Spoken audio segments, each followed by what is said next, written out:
Hey, welcome back to the channel. So today we're doing our first part of our Writer's Bookshelf series, where we look at the books that are on a writer's shelf and we talk about them and discuss why these books are useful. And today we are going to begin with the classic, the one, the indispensable, Stephen King's On Writing. And what is so special about this book? Why does everybody talk about it? Why does everybody suggest that you should read it? Well, for starters, this guy right here, Stephen King. Stephen King. He's been well known since the 70s. Most of his books become movies. He starts off the book talking about how he got started writing. It's kind of like, it's not saying, hey, be like Stephen King, although it kind of is.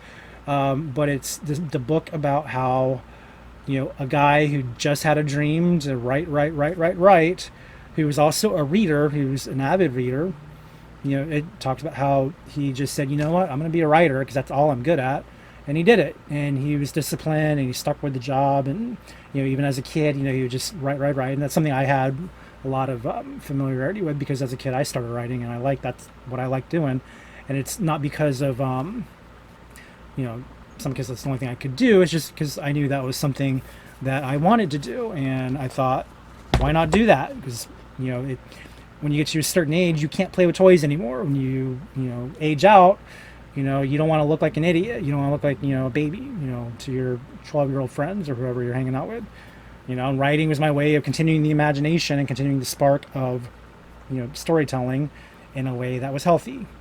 If you can call writing healthy, because, we're all stuck in here and, we get them out on paper because, we have to. And so Stephen King, that's a lot of what he goes for in this book is he goes a little bit over his bio, and then he gives you his writer's toolbox of things that every writer should know. And then, from there, he talks about the craft of writing. And it's very much an introduction. It's not an all-purpose how-to book. And that's one thing, if you've not read the book, don't go in expecting to learn the how-tos. The thing about Stephen King is he's famous for being what we call a pantser. And, that, as much as I hate that term, I've always hated that term, but I think I hate it because I know I kind of lean in that direction. What the pantser is the one who writes, what they call it, on the seat of their pants. It's the art of discovery as you write. This is why I hate the word pantser, because it's not about writing the seat of your pants, it's writing to discover. And that's the way Stephen King describes it.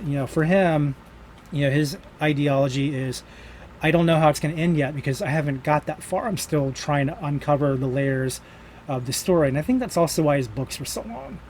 And because I get that. It's like you have an idea and you run with it. You keep on going until you're at a point where you realize, I think I'm done. I think I've told the story. And, as someone who's done that myself, I don't know that I always recommend that strategy. Sometimes, the planner, the plotter might be a better way to go depending on what your style is. And that's one thing where I don't think this book's going to really, detail that much is why you should do things a certain way. I just noticed I just distracted. I just noticed that the book has these little black marks on it. I don't think I've ever noticed that before. It's funny. But yeah, it's not about coming into a story always knowing exactly what happens, because if you know everything that happens, there's not really anything to discover. But then what's worse is if you discover something anyway and then your plan goes out the window and you're like, oh God, now what do I gotta do? And I know I've run into that problem as well. Like, where I've had a great idea, and I have one story I wrote for NaNoWriMo a few years ago. Perfect idea, and by the time I got to the Act 1 ending, I'm like, wait, this is nowhere near where I thought it was gonna go. So you really can't know. You can have the idea and still have it go, the wrong way. Because that's the way a story works. You don't always know where it's gonna go. So that's how Stephen King writes, and this book is sort of his memoir on the craft of writing, but also his kind of letter to future authors. Hey, you know what? Sometimes it's all you got to do is just sit down, do the work, and see what happens. And so I think it's a good opening act for the writing career. If you've not ever read it, even if you're not a writer, even if you're just a guy who likes or girl who likes fiction, and you want to know the mind of a successful fiction author, how he comes up with his ideas. It's all in here. Now it's Stephen King. Stephen King, he's unfiltered. So if you have an issue with language or anything like that, again, it's a reference book, but it's a reference book by Stephen King. There's bad language in it.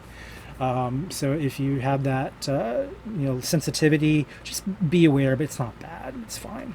The edition I have, it's an older edition. This is, I think came out. I think I had this since '07. Oh, this one is actually looks like 2000, but I've had this copy since 2007. And I believe there's probably newer editions out there. There was a prompt in this book that my book, The Computer Nerd, is based on that prompt, believe it or not. And so that's one thing I liked about it is, he even gives you suggestions for things to write. I don't know. I think his editor convinced him to take that prompt out of the book because of his follow-up. So I don't know what edition you'll have and what will be in it, but yeah, I definitely think that if you want to learn why you should write, if you want to learn just kind of a basic overview of skills on the writing process, how you can improve, the things you need to know in order to do well, and then of course what it looks like once you put it all together, this book has got it all. And it's definitely like the introduction to writing, and every writer should have this, even if you've done it for a while. Again, I bought this book, I think 17 years after I started writing. I still got a lot out of it. But that's your reading assignment this week. If you're watching this video, Stephen King's on Writing. And if you've already read it, then come back Friday next week for our next book, which will be Bird by Bird by Anne Lamott. Be there. Oh, sorry, don't sign off yet. Where are you going? Make sure you like this video if you like it, and make sure you subscribe so you get future updates on the next video I do. And if you have comments, leave them below. Just be nice. And yeah, tell me your experiences with Stephen King's on Writing. Did you like the book? Did you hate it? Did you think it was overrated? Be honest. It's fine. I don't think anyone, Stephen King's not gonna read it.